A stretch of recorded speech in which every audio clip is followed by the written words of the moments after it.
Bienvenue dans cette nouvelle édition du Non-Stop Info sur Africa 24. Au sommaire de l'actualité, démarrage effectif des travaux du dialogue national inclusif au Tchad. Après 3 jours de suspension, les belligérants se sont retrouvés au palais du 15 janvier à N'Djamena ce jeudi. La rédaction d'un règlement intérieur devant assurer le bon fonctionnement des débats à venir était à l'ordre du jour. La semaine africaine sur le climat approche à grands pas au Gabon. L'événement aura lieu du 29 au 1er septembre 2022. L'occasion pour le Gabon de rappeler son ambition de préserver la biodiversité en misant sur le tourisme vert.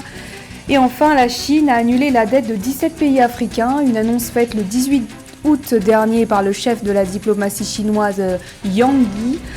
Les détails dans ce journal.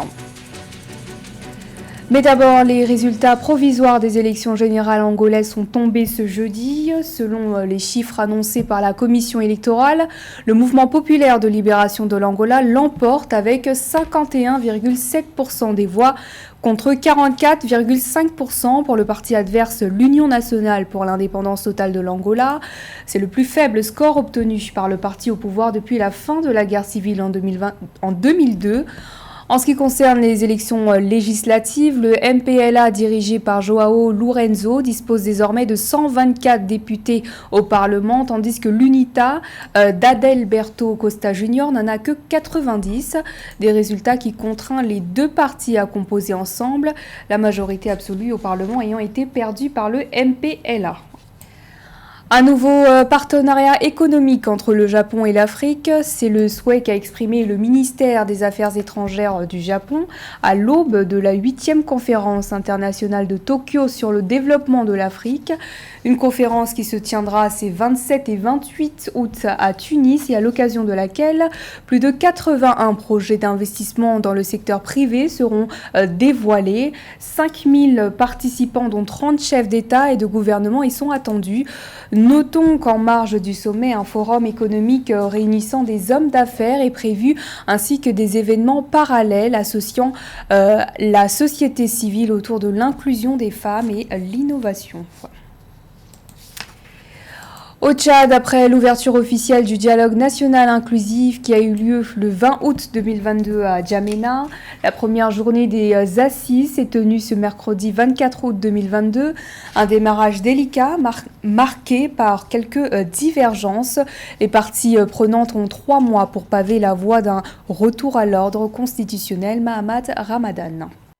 Au Tchad, les assises du dialogue national inclusif ont repris ce mercredi 24 août 2022 après 3 jours de suspension pour des raisons techniques. La journée a été consacrée à la validation du rapport du comité d'organisation et l'approbation du règlement intérieur. Les débats ont été houleux, mais les participants sont satisfaits des échanges francs entre les différentes sensibilités. C'est une fierté, c'est un honneur et c'est un immense plaisir de voir nos frères de toutes sensibilités, de toutes les couches, de venir s'exprimer et de se réconcilier pour un Tchad uni, fort et démocratique.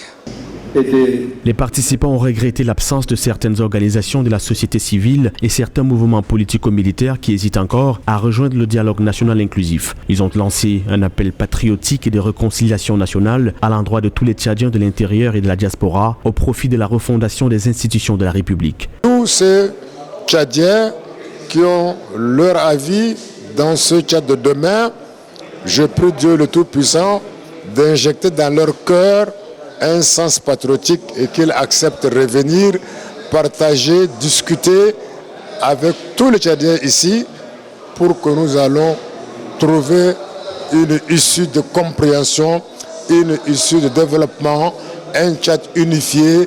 Pour rappel, sur recommandation de l'Union africaine et le médiateur qatari, le gouvernement de la transition poursuit les négociations avec les organisations qui sont encore réticentes à rejoindre le dialogue. Toujours dans l'actualité politique, mais cette fois en République démocratique du Congo, Julie Ngungwa Mwayuma, la gouverneure du Tanganyika, a été convoquée ce jeudi à Kinshasa pour s'expliquer sur sa gestion de l'insécurité sur le territoire.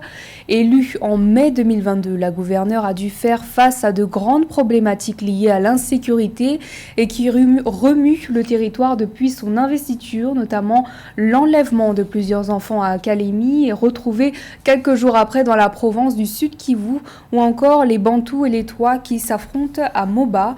Dans le cadre de cette convocation, elle devra également répondre aux questions socio-politiques.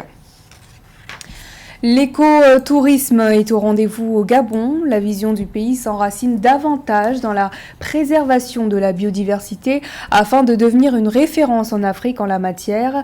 Et pour ce faire, le pays mise sur le tourisme vert. Les détails avec Séverin Dongueux.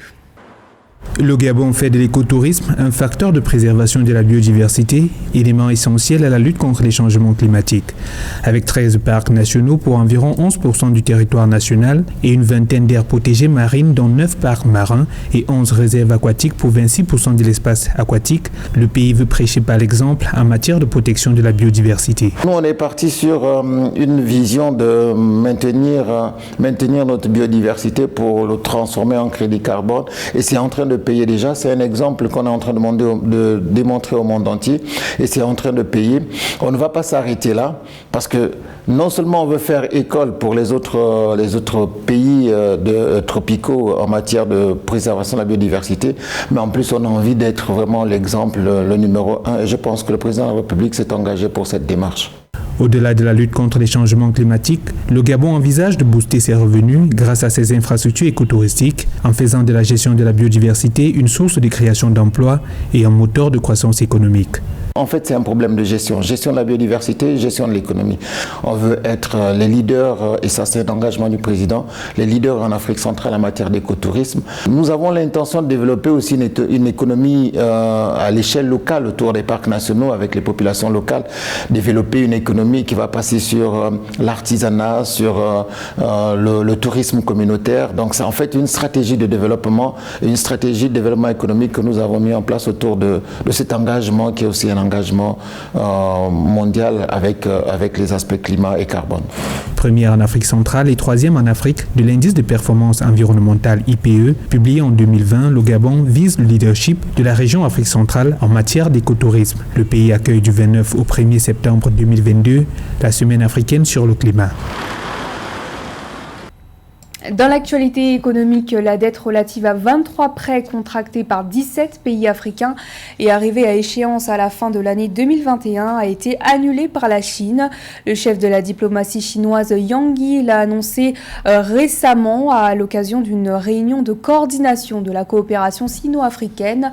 Robert Tobogbe nous donne plus de détails.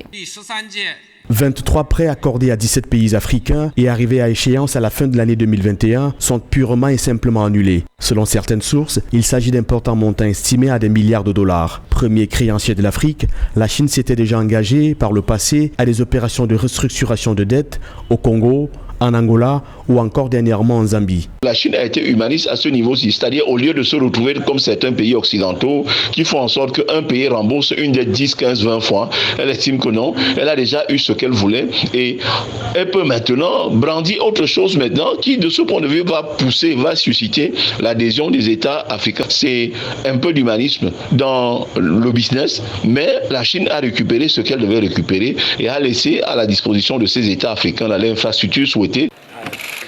Sur le continent, ces créances totales sont évaluées à 150 milliards de dollars depuis le début des années 2000.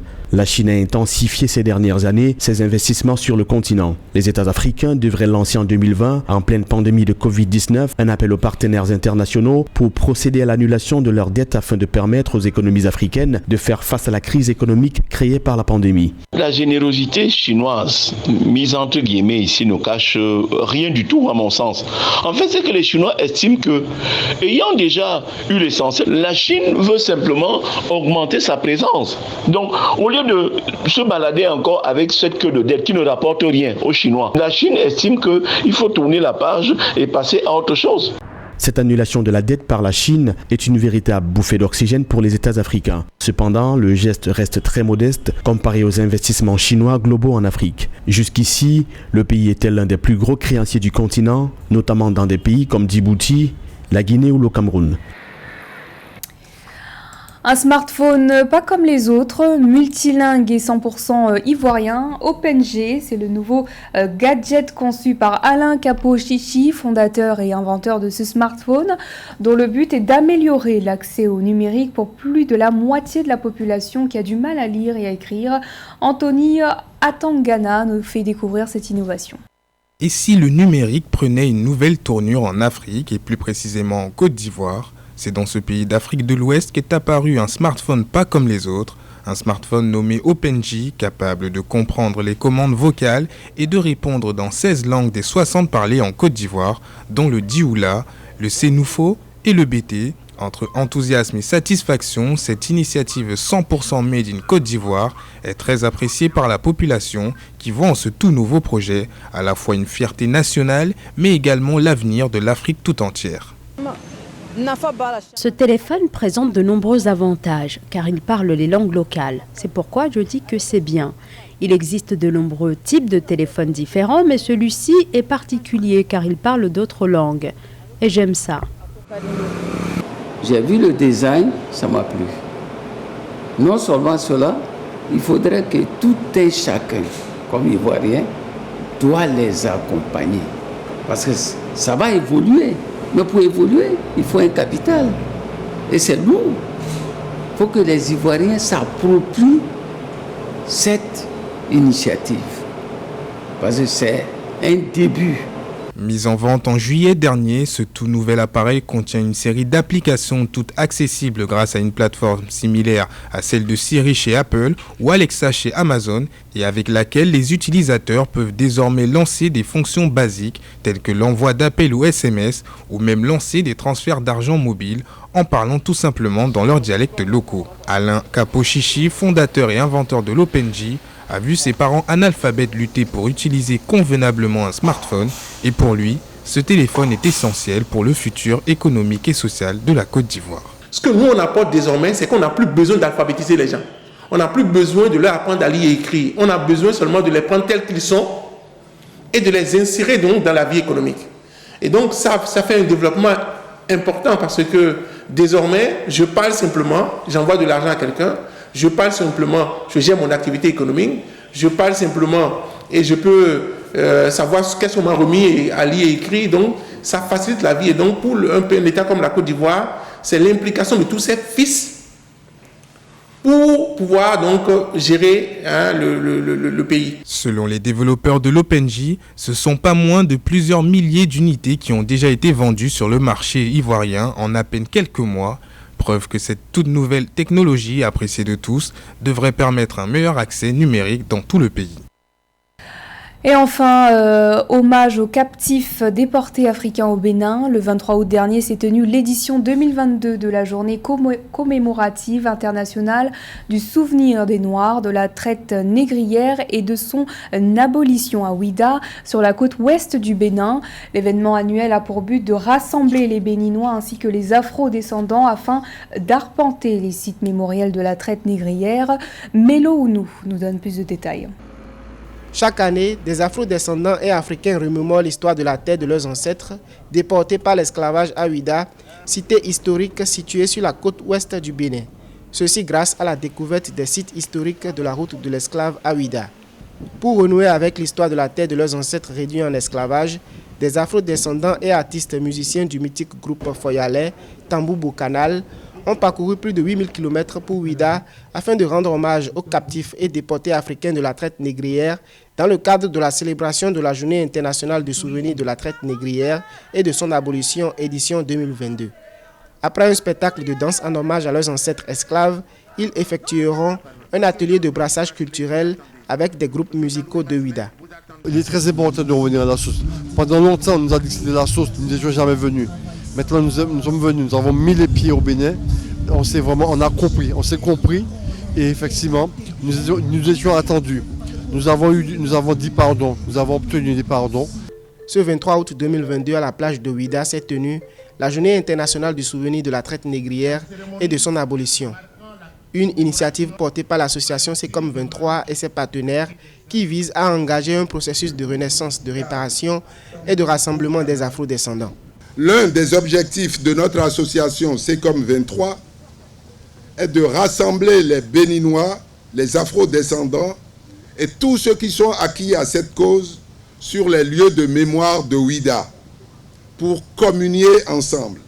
A noter que l'édition 2022 du 23 août, journée commémorative internationale du souvenir des Noirs, de la traite négrière et de son abolition, coïncide avec la célébration du 220e anniversaire de la résistance contre le rétablissement de l'esclavage par Napoléon Bonaparte. À l'instar de nombreuses organisations militantes pour la remémoration des combats contre l'esclavage, l'association Mémoire et Partage a exhorté les autorités du Bénin à parachever le plaidoyer lancé en 2009 pour qualifier de crime contre l'humanité l'esclavage et la traite des Noirs qui a duré près de 4 siècles. Seul le Sénégal a qualifié de crime contre l'humanité la traite des Noirs et l'esclavage. C'est la fin de ce journal, merci de votre fidélité. Dans un instant, retrouvez une nouvelle édition de l'actualité sur Africa 24.